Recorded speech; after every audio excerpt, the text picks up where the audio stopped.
Hello, welcome to our 3 observations about the movie The French Connection. If you're watching this on YouTube, be sure to go to thehutchfiles.com where you can see my entire breakdown of the narrative structure of The French Connection, as well as a written transcript of this video if you prefer to read.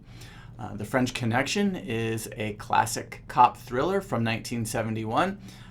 It won 5 Academy Awards, Best Director for William Friedkin, Best Picture, Best Actor for Gene Hackman, Best Screenplay, and Best Editing. It feels like it's a movie that's been a little bit forgotten with the passage of time, but a lot of directors still quote The French Connection as very influential on the movies they're making today. The movie has some really interesting narrative structural things that I want to talk about, so let's get into our 3 observations about the narrative structure of The French Connection. The first thing I want to talk about is the range of information in The French Connection.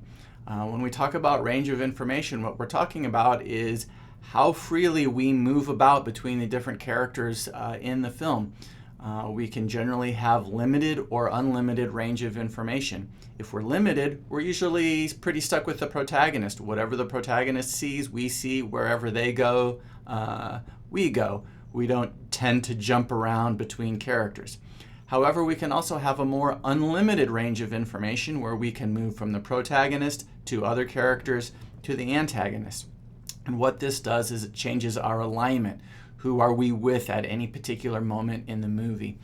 One of the really interesting things that The French Connection does is it makes very strong use of unlimited range of information. In fact, the movie does not start with our main characters, Popeye and Buddy, played by Gene Hackman and Roy Scheider. Instead, it actually starts in Marseille, France, with our criminal element that are eventually going to be the antagonists for Jimmy and Buddy. And as the first act unfolds, and really as the entire movie unfolds, we move back and forth between each set of characters, between the French criminals, also the New York criminals, and then between Jimmy and Buddy, our police officers. So we're really jumping often between 3 groups of people. When the French criminals and the American criminals come together, we tend to be moving between 2 sets of characters. What does this do for us? It creates suspense. It allows us to get a little bit of information about one set of characters, get a little bit of information about another set of characters. We're always kind of a little ahead of each set of characters, but we don't have the full amount of information. We don't know fully what each set is up to, but sometimes we know a little bit more, let's say, about the criminals than Jimmy and Buddy do. And sometimes we know that Jimmy and Buddy know a little information that the criminals don't know that they have. And so this suspense creates a lot of tension and is part of what drives us through the movie and keeps us propelled through the story of the movie. I think this is especially important in The French Connection. When we get into Act 2, we have an act that's largely about stakeouts, characters following each other, cat and mouse games. And so in a lot of ways, it's not a lot of action, and yet we always have a lot of suspense and tension driving the movie forward and keeping us as an audience engaged. The second observation I want to make is about the inciting incident. The inciting incident is that moment, usually anywhere from 10 to 20 minutes in the first act, that gets the ball rolling for the movie. It usually takes the status quo and changes it for the protagonist, and the movie launches itself from that point. Often in today's movies, we have very strong inciting incidents. Something really big happens to a character that sort of knocks them out of their normal routine, their normal life, and causes them to have to respond, and therefore gets the movie rolling. What's really interesting is that The French Connection barely has an inciting incident at all. When we first meet Buddy and Jimmy, they're making an arrest.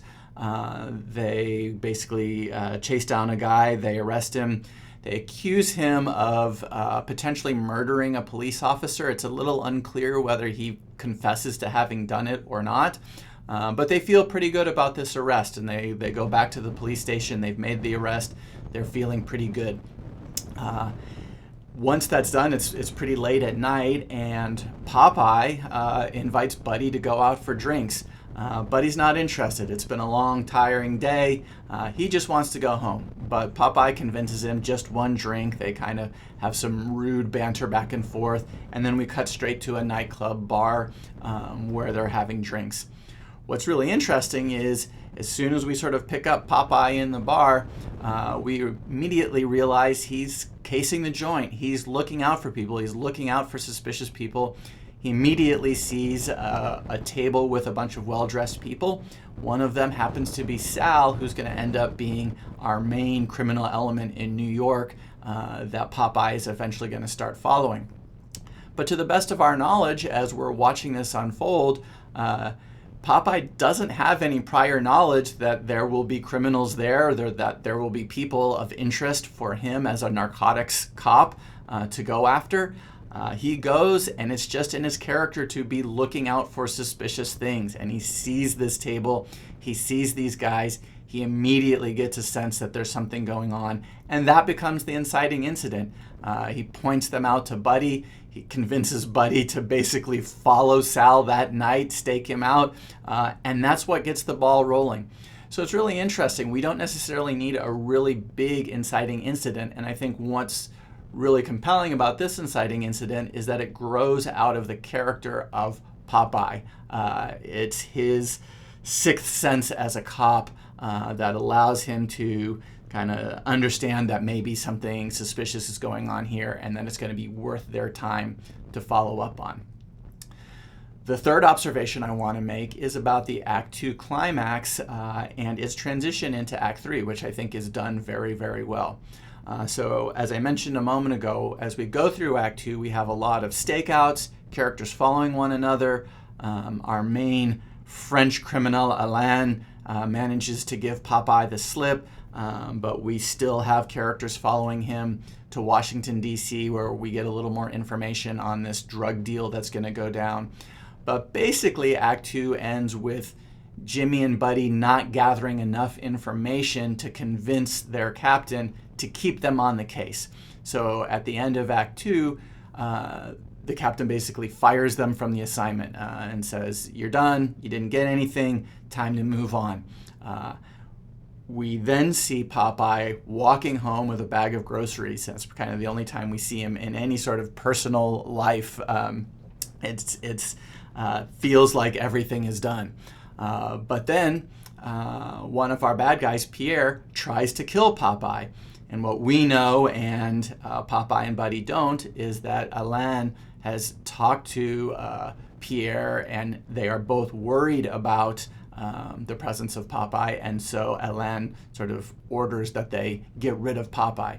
So we end up with a false resolution. We think the Act 2 climax is them being fired off the case, but as soon as that happens, we have the assassination attempt on Popeye. Pierre tries to kill him by shooting him from the top of an apartment building. Popeye is able to avoid the shooting, goes up to the top of the building, sees the gun and the spent cartridges, sees Pierre running away from the building, runs back downstairs, and this leads, of course, into one of the most famous car chases in cinema, where Popeye is driving a car chasing Pierre, who is on a subway train, on an elevated train, and Popeye is trying to keep up with him, and he's swerving through traffic, trying to avoid women and babies, constantly slamming into other cars, and of course eventually getting his man, and in a typical Popeye Doyle moment, he shoots him in the back and kills him.